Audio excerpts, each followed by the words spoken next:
ফের পথ দুর্ঘটনা। সেই অভিশপ্ত ১৬ নম্বর জাতীয় সড়ক। এবার পথ দুর্ঘটনার বলি এক বেসরকারি নার্স। পশ্চিম মেদিনীপুরের বেলদা থানার অন্তর্গত কালীবাগিচায় পথ দুর্ঘটনায় মৃত্যু হল এক তরুণী নার্সের। ঘটনাটি ঘটেছে মঙ্গলবার সকালে। প্রয়াত নার্সের নাম অর্পিতা দাস, বয়স ২১ বছর। তিনি পূর্ব মেদিনীপুরের মাধাখালী এলাকার বাসিন্দা ছিলেন। জানা গেছে, বেলদার রয়্যাল কেয়ার হাসপাতালে নাইট ডিউটি সেরে নিজের স্কুটিতে করে আত্মীয়ের বাড়িতে ফিরছিলেন তিনি। ঠিক সেই সময় কালীবাগিচা সংলগ্ন ১৬ নম্বর জাতীয় সড়কে একটি অজ্ঞাত গাড়ি পেছন থেকে ধাক্কা মেরে দ্রুত চম্পট দেয়। ধাক্কায় ছিটকে পড়ে যান অর্পিতা এবং ঘটনাস্থলেই রক্তাক্ত অবস্থায় পড়ে থাকেন তিনি।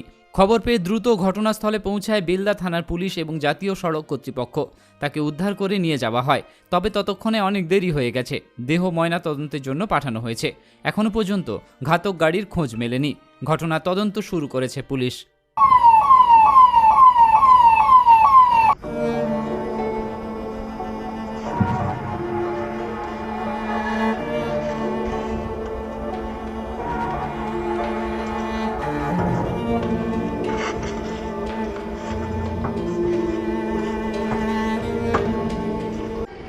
মাদাখালী এখান থেকে ডিউটি থেকে বেরিয়েছিল, গিয়ে ওর মাসি বাড়িতে থাকে বেলদাতে, ওখানে যাচ্ছে।